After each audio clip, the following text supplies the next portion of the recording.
미가서 5장 10절에서 15절 말씀. 그리스도 예수께서 탄생하실 뿐 아니라 우리 안에 탄생하시고 또 부활하시고 승천하셔서 부활 생명 가운데, 승천 생명 가운데, 새로운 생명 가운데, 능력의 생명 가운데 하시는 일들이에요. 그래서 10절에서는 이거는 이중적으로 우리 내적으로 외적으로 주께서 하실 일이죠. 그날에 이르러는 내가 내 군마를 내 가운데서 멸절하며 내 병거를 부수며 우리 자신의 군마를 주께서 없애셔요. 주님이 우리의 병거가 되시는 거죠. 성령의 능력 안에서 행한다고 그러잖아요. 자기의 말과 지혜로 행하지 않게 되잖아요. 내 병거를 부수며 내 땅의 성읍들을 멸하고, 주님께서 여기에서 계속 하시는 일들이 군마, 병거, 성읍, 내 견고한 성, 이래서 점점 범위가 넓어져요. 그래서 처음에 그리스도 예수 그분이 우리에게 오셔서 우리가 병거로서 우리의 말들, 그 다음에 우리의 말 자체가 메고 다니는 우리의 병거를 부숴요. 어느 한 면에서 생명을 아는 건 지금까지 하던 병거가 부서지는 거예요. 지금까지 자기가 살고 있던 삶의 방식도 부서지는 거죠. 자기가 믿고 의지하던 것도 부서지는 거고 자기 관념도 부서지는 거죠.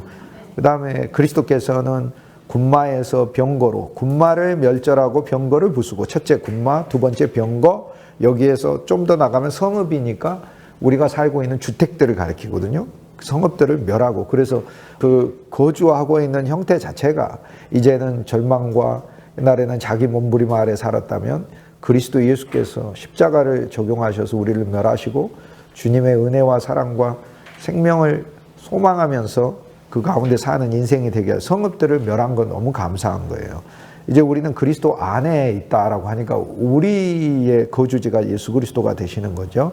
내 견고한 성을 무너뜨려요. 그래서 더 커져요. 범위는 이제 여기는 성이기 때문에 전체 둘러서 있는 것을 볼 수 있습니다. 우리가 어떤 그리스도인을 만났을 때 말이 주님께 붙들린 사람을 볼 수 있고, 좀 더 깊게 들어가면 병거가 부서진 사람을 볼 수 있어요. 주님이 병거예요. 요셉이 수레를 타고 온 땅을 운행했다고 창세기에 나오잖아요. 창세기 41장에 금사슬을 목에 두르고 생명의 금을 몸에 두르고 성령의 수레를 타고 온 땅을 운행하게 되는 거예요. 그 전까지 아무리 요셉이라 하더라도 옥에 있는 거고 열심히 일해봐야 보디발의 집에서 일하는 거예요.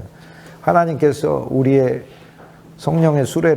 성령이 우리에게 수레가 되셔서 우리로 하여금 온 땅을 운행하게 하시는 거니까, 전에 내 병거를 타고 다닐 때는 전쟁 이길 수 없어요. 그건 라기스한테 준 말씀하고 같아요. 네 병거에 준말을 걸어봐야 너 아시리아도 못 이겨, 바벨론도 못 이겨 하는 거예요. 그러나 그리스도 예수 안에서 누가 우리를 대적하리요? 누가 우리를 그의 사랑에서 끊으리요? 우리는 이기는 자 이상이니라. 라고 말씀하고 있잖아요. 이 범위가 점점 커지는 것을 볼 수 있어요. 그래서 오늘 우리 성읍도, 우리의 거주지도, 우리 살고 있는 삶의 형태도, 심지어는 성벽이니까 나의 보호 자체도 다 그리스도 안에서 무너진 거예요. 이 전체가 무너지고 주님이 새롭게 시작하는 것이지요. 5장 12절에 그리스도께서 또 하시는 일들이 외적으로도 우리를 공격하는 것에 대해서 주님께서 이기실 뿐 아니라 내적으로도 우리에게 더 깊게 적용하셔서 복수를 내 손에서 끊으리니, 복수를 끊어요. 혹시 우리 운명이 이렇게 저렇게 하는 온갖 이 세상의 미신이나 또 요행이나 뭐 이런 것을 기대거나 그렇게 바라는 것에서 우리를 건지신 거잖아요. 저는 그거 알기 전까지는 말이죠. 이렇게 예를 들어 뭐 누가 인생의 운명을 아는 사람이 있다 이렇게 하면 진짜 그럴 것 같기도 하고, 또 뭐 어떤 뭐 꿈을 꾼다든지 뭘 한다든지 하면은 내 인생에 이런 일이, 좋은 일이 일어나나 안 좋은 일이 일어나나 그런 생각들이 있었는데 그게 아니라는 사실을 알게 됐어요. 아, 그리스도 예수 안에서 주님이 내 삶을 영원히 축복하셨다는 사실을 알게 되고, 이건 뗄 수 없는 인으로 와 있다는 사실을 알게 돼서 이 비밀을 알게 된 다음부터는 내 삶이 뭐 어떻게 되겠습니까? 앞으로 흉한 일이 일어나겠습니까? 좋은 일이 일어나? 이런 질문조차도 의미가 없다는 사실을 알게 됐어요. 그리스도 예수 안에서 어떤 거든지 선이 되고 주님이 주시는 어떤 일이든지 우리에게 복과 그분이 주시는 기쁨과 감사가 된다는 놀라움, 모든 것을 다 바꾸시고 모든 것을 내게 더 유익하게 하시고 서로 나를 끊어지게 한다 할지라도, 나로 이스라엘의 저주받는 자가 되게 한다 할지라도 우리의 신앙이 더 깊어지면은 바울의 고백을 할 수 있잖아요. 내가 내 동족을 위하여는 정말 그가 9장에서 얘기했던 것처럼 그리스도께 끊어져 저주받는 자라 할지라도 이를 원하노라. 그러니까 쉽게 말해서 이제는 더 이상 나의 안녕을 위해서 사는 존재가 아니라 그리스도의 생명이 우리에게 더 깊게 오면 우리는 그 비전을 봤잖아요. 나라는 인생은 이제 더 이상 나의 어떤 그 유익과 행복을 위해서 사는 차원을 넘어서겠구나. 결국에는 그리스도 그분 한 분만을 영화롭게 한다면 내가 그냥 돌멩이가 되든 길가에 있는 식물이 되든 무슨 상관이 있겠는가. 그분만 영화롭게 된다면 이제 그 소망이 이제 점점 생긴다는 것이죠.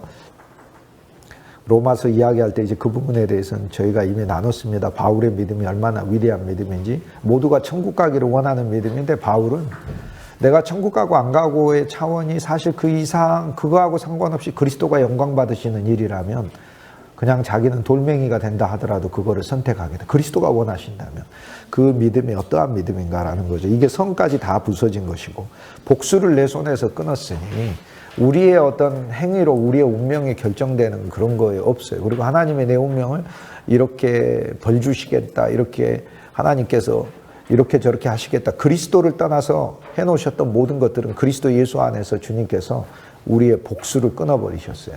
성도는 미신에 기댈 것도 아니지만 미신에 하는 그런 마음도 아닌 거고 주님이 우리가 이렇게 그 상 앞에 가서 이렇게 하는 그것도 끊으셨어요. 예수님께 와서 우리가 예수님 상을 놓고 가운데를 매일 이렇게 도는 것도 주님 원치 않으셔요. 그거 끊어버렸다니까. 아니 우리 자녀들도 엄마 옆을 이렇게 하면서 돌면서 불고기 주세요. 이렇게 하면 그게 정신병자지. 그게 그러면 되겠어요. 이렇게 해서 주님은 풍성한 은혜로 늘 우리를 대하고 계시기 때문에 우리는 그분의 새로운 비전을 보고 나아가는 거죠. 복수를 내 손에서 끊으리니 내게 다시는 점쟁이가 없게 할 것이고 13절에 내가 새긴 우상과 주상을 너희 가운데서 멸절하리라 라고 말씀하고 있잖아요. 얼마나 아름다운 말씀이에요. 어제 제가 우상과 주상에 대해서 특히 우상에 대해서 형상이다라고 말씀드리면서 그리스도께서 없애시는 우리 가운데 없애라고 하신 그 형상 중에서 실은 주님이 형상을 새기지 말라고 했으니까 새겨야 될 건 말씀인 거고 무엇이든지 어떤 보이는 것이 우리 가운데 새겨져 있으면 그게 우상이에요. 물질이든 권력이든 또 뭐 이 세상의 명예든 우리가 사랑하는 어떤 사람이든 우리 마음에 새겨져 있으면 그것이 우상이에요. 새길 것은 그리스도 예수밖에 없는 거고요. 왜냐하면 새겨진 존재로 형상에 대해서 이 땅에 오신 분은 예수님 한 분만 숭배가 용인되었어요. 모든 형상은 섬기면 안 되는데 딱 하나님의 보이지 아니하시는 하나님의 형상이라고 하는 예수 그리스도만, 골로새서 1장에 나오는 그리스도 예수는 보이지 아니하시는 하나님의 형상이라고 하는 그리스도 예수만 형상으로서 숭배가 허락된 유일한 존재거든요. 그래서 보이지 않는 하나님이 새겨진 존재, 나타난 존재가 우리 주 예수 그리스도인데 이 존재만 우리 마음에 새길 수 있는 거죠. 우상을 새기지 말고 새긴 것을 섬기지 말라고 말씀하셔서 우리가 주님의 생명 안에 들어가면 전에 새겨졌던 것도 원수가 새겨지고 상처가 새겨지고 원망이 새겨지고 하는 새겨진 것도 주님이 지우시고 그리스도만 새겨지게 돼 있어요. 그 형상이라고 하는 것 중에 그 단어 중에 들어있는 본질적 의미를 우리가 볼 필요가 있다니까요.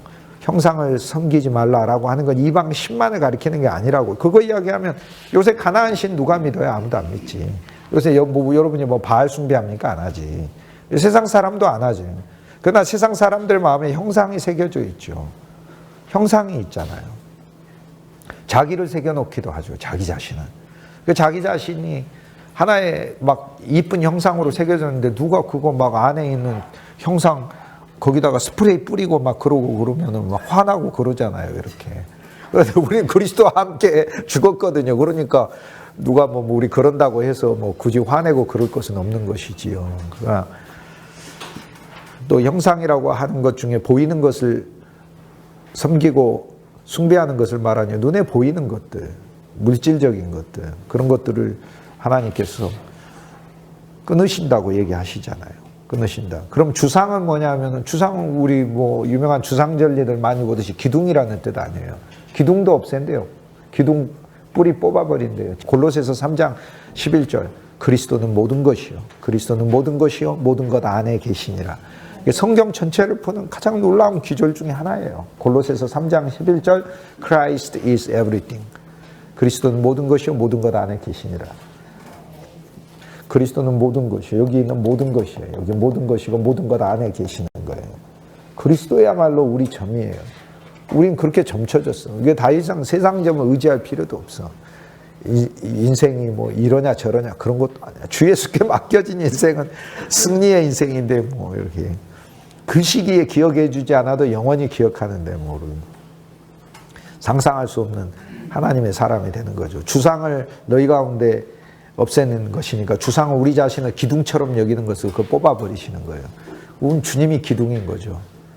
주님이 우리 보고 말씀하셨잖아요. 어느 자리에 가서 말석에 앉는 자가 되기를 원하라고 그렇게 말씀하셔서 우리는 어느 곳에든지 말석에서 제일 섬길 수 있는 자리니까 그 자리를 소망하고 가는 것이죠. 5장 14절에 내가 또 아세라 목상을 너희 가운데 빼버린다고 이야기했습니다.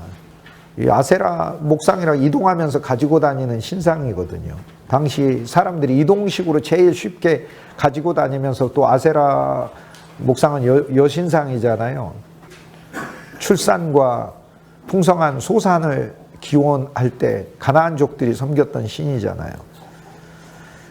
하나님 아닌 것들을 섬기면서 우리 가운데서 이 세상의 다른 방법으로 풍성하게 하려고 했던 것이 우리 가운데 있는 아세라 목상이죠. 주님께서 아세라 목상을 너희 가운데서 빼버린다라고 말씀하셨어요. 그리고 얼마나 감사합니까? 내 성읍들을 멸할 것이며 라고 얘기를 해서 11절에도 이미 성읍을 멸한다는 이야기가 나왔는데 11절은 성읍을 제거한다는 거고 14절에 여기서 성읍을 파멸한다는 건 다시 재건되지 못하도록 한다는 것이에요.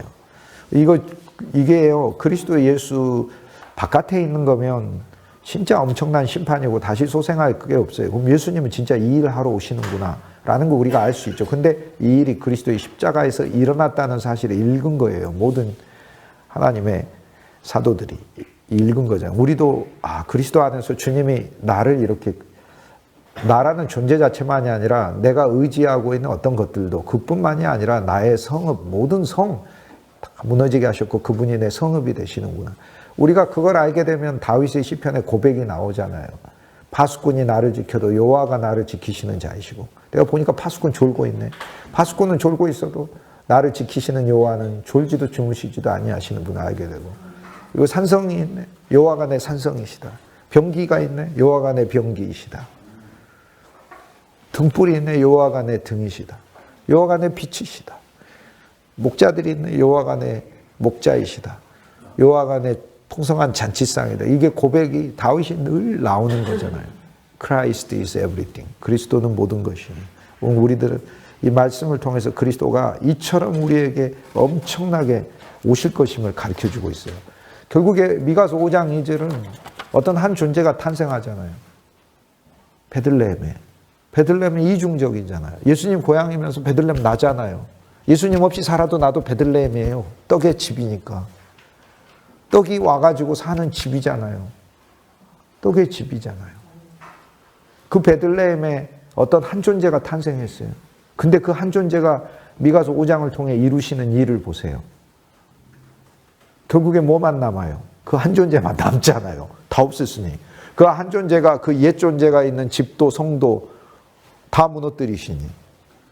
그리고 그 옛 존재가 의지하고 옛 존재가 가졌던 그 운명이라든지 옛 존재가 막 기댔던 자기 삶을 바꿔보려고 했던 어떤 방법이라든지 이런 거 다 없애시니. 그 옛 존재가 이 세상 사람들이 이거 의지하면 우리 삶이 조금 더 나아진다고 하는 그 아세라 목상까지도 다 제거하셨으니 그리스도가 우리의 참 형상이 되시고 그리스도가 우리의 구주가 되시고 그리스도가 우리 운명이 되시고 그리스도가 우리 점이 되시는 거예요. 그 점 쳐봐야 점괘는 그거밖에 안 나와요. 예수님만 믿으라는 거밖에 안 나와요. 그 뭐하러 점을 쳐요? 맨날 쳐봐야 백날 쳐봐야 그것만 나오는 거지. 에베소서 1장 4절에 창세전에 세상이 창조되기도 전에 그리스도 예수 안에서 우리를 예정하셨다고 하셨는데 아니 예정돼 있는데 뭔 점을 치고 있어요. 그게 그러니까 이제 이 점친다는 마음은 이제 미신적인 것을 뜻하기도 하지만은 궁극적으로는 우리 운명이 이럴까 저럴까 하는 데서 주님이 우리를 건져냈다는 거예요. 아예 그리스도 예수의 풍성 안에, 그리스도 예수의 삶 안에, 내 삶은 주님이 지어가시는 거죠. 우리가 주님을 이렇게 더 사랑하고 좋아하는 관계 속에서 가시면 오히려 내 삶을 다 정복하시는 것을 알 수 있죠. 창세기에 나오는 요셉과 똑같죠. 양식을 더 얻으려면 갖다가 다 파는 수밖에 없어요. 요셉한테 다 팔아야 돼. 근데 좋은 거예요. 내가 내 집 갖고 있을 땐 전기세 내가 내야 되는데 요셉한테 팔았더니 그 요셉이 내야지 뭐 어떻게 하는 거야. 그거. 전기세 요셉이 내야 되는 거지. 관리비. 물론 그때 전기는 없었습니다만 이제 등불이 이제 있었으니까 요셉이 연료 다 대고 해야죠. 그러나 나쁜 요셉은 안 냈겠지만은 요셉은 착하고 선한 요셉이잖아요. 우리 주 예수 그리스도가 그렇게 구약의 창세기에 나오는 요셉처럼 선한 요셉이시고 백성들에게서 다 소유하잖아요. 전부 다 요셉의 것이 되잖아요. 애굽에서. 그래도 다 요셉의 것이 되는데 창세기에 보면 누구의 것만 요셉의 것이 안 되느냐. 애굽의 제사장들만 애굽의 제사장만 요셉의 땅이 안 된다고 얘기를 해요. 아니 애굽의 제사장 우상의 제사 그러니까 완전히 우상에게 기대어 있는 자들은 그것을 자기 것으로 삼아가지고 요셉에게 땅을 안 팔죠. 우리는 어떤 면에서는 진짜 그리스도께 내 것을 다 그리스도가 내 것을 다 가지고 계셔야 진짜 내가 그리스도의 소유가 되는구나 라는 것을 체험하게 한다는 거죠. 그런데 이제 우리는 뭐 애굽의 제사장이어도 상관없어요. 거기 복음에 보면은 놀라운 신비가 애굽의 제사장의 딸하고 요셉이 결혼해가지고 그래가지고 므낫세가 나오고 에브라임이 나오고 이러니까 우리가 세상에 아무리 그 제사장을 애굽의 제사장으로 세상을 섬기는 존재로 내가 뭐하러 그리스도한테 내 인생을 팔어 내 시간에 한 시간도 안 팔어 나는 이러고 산다 할지라도 그 제사장의 딸하고 요셉이 결혼해가지고 거기서 므낫세 나오고 에브라임 나오고 이래가지고 인생 전체가 다 하나님이 사용하는 사람이 돼버리기 때문에 하나님이 알아서 정복하고 가시는 거죠. 그리고 성경에 이렇게 보면은 땅은 안 파는데 다 결국에 요셉의 자손들이 돼서 하나님께 쓰임받는 것을 우리는 보게 되는 거죠. 그 역사와 운명 속에 들어있는 것이다. 미가서 5장에 결국에 그 한 존재가 태어나요. 베들레헴 에브라이다야. 너는 유다 족속 중에 가장 작을지라도 우리 인생이 그렇잖아요. 베들레헴 진짜 작은 마을이고 작을지라도 그러나 내게서 목자가 나오리라. 탄생했어. 그리스도가 우리 안에 탄생했어. 그런데 5장을 다 봤더니 주께서 모든 것을 이기시고 우리 안에 있는 모든 것을 제하시고 그 제하신 자리에 그 항목이 주님의 되어주신다는 거예요. 너의 거주지를 제하고 내가 너의 거주지가 되리라. 나머지 반쪽이 어딨냐고요. 복음 안에 있잖아요. 나머지 반쪽이. 제하셨대. 그럼 성읍이 부쉈대. 그럼 성읍이 있어야 될 거 아니에요. 주님이 내가 너 거처가 되리라. 우리 주택들을 다 부쉈어요. 예수 그리스도 안에서 십자가를 통해 그거 만났어요. 그 다음 어떡하라고? 그 다음 그럼 밖에 나가서 그냥 들판에 살으라고? 예수님이 아니잖아요. 내 아버지 집에 거할 곳이 많도다. 내가 거처를 마련하겠다. 각 사람의 심령마다 거처를 마련하겠다. 나의 영을 보내서 내가 너희 가운데 영원히 거하리라. 이 거처가 생명 안에서 연결되어 새 예루살렘을 지을 것이다. 이 주님이 그렇게 계획을 말씀하고 계시잖아요. 그리고 얼마나 감사한 일인가. 미가서의 이 말씀을 신약이 응하고 있잖아요. 신약이 대답하고 있는 것이다. 그리스도께서 한 면에서 성을 부수셨다라는 것, 새 성을 세우신다는 얘기죠. 예수님이. 그래서 우리는 야 주님이 내가 네 성을 부수리라 이랬으면 그럼 당신 성을 세우시겠네. 그 자리에다가 우리는 그렇게 대답하면 되는 거죠. 히브리서 3장처럼. 광야의 백성들은 불순종하여 쓰러져 죽었다면 여호수아를 따르는 백성들은 순종하여 당연히 순종하게끔 돼 있고 여호수아를 따르는 거. 여호수아를 따른다는 것 자체가 순종이고 주 예수를 알려고 하는 것 자체가 순종인 것이고 주 예수를 따르는 백성들은 이미 약속의 땅을 받는 그 길로 들어가고 있는 것이고 기업을 받을 수밖에 없는 것이고 여호수아서의 마지막 여호수아가 우리하고 아무 상의도 없이 그냥 이스라엘 족속하고 전체 회의도 갖지도 않고 나와 내 집은 여호와를 섬기겠노라 해버리시면 그렇게 맹세해버리고는 나와 내 집이라고 그렇게 얘기했을 때는 여호수아는 자기 가문만 말하는 것이지만 우리의 참 여호수아이신 그리스도 예수는 만세전에 창세전에 세상이 창조되기 전, 시간도 이전에, 물질도 이전에 그리스도 예수 안에서 우리를 예정하시고는 우리 인생이 그분하고 우리가 영원히 여호와 하나님만 섬기는 존재가 운명이 되어버렸다고 딱 선언해 버리시고, 그리고 우리를 세상에 내셨다는 거예요. 우리가 이거를 발견했을 때 너무 감사한 거죠. 야, 믿을 운명이구나만 발견한 게 아니라 그 믿음 안에서 따라오는 모든 약속과 축복을 체험할 운명이구나라는 것까지 믿고 가니 얼마나 감사해요. 그래서 우리의 이성에서 더 나아가 우리의 믿음을 하나님 앞에 진짜로 고백해야 된다. 하나님을 진짜로 신뢰하는, 하나님을, 사랑의 힘을 신뢰하고, 믿음의 힘을 신뢰하고, 우리 안에 오신 예수 그리스도의 이름의 힘을 신뢰하고, 나라는 존재를 부르셔서 하나님이 이런 일 저런 일로 많이 하게 하셨지만 이제 그리스도 예수의 이름 안에서 하게 하고 주님의 사랑이 목적이 돼서 하게 하신다는 것, 그게 우리 소망이 되겠지요. 5장 보면, 야, 이 한 존재가 태어나서 이 일 다 하시는구나. 다 끝나고 없네. 결국에 남는 건 그분 한 존재네. 라는 거죠. 5장 2절 한 존재네. 그분을 치려고 다 모였는데, 근데 보니까 다 부서졌네. 다 부서졌네. 그런데 문제는 역으로 그분을 위한 존재로서 여기에서 다 부서진 것이 그리스도 예수 안에서 세워지는 것을 볼 수가 있는 거죠.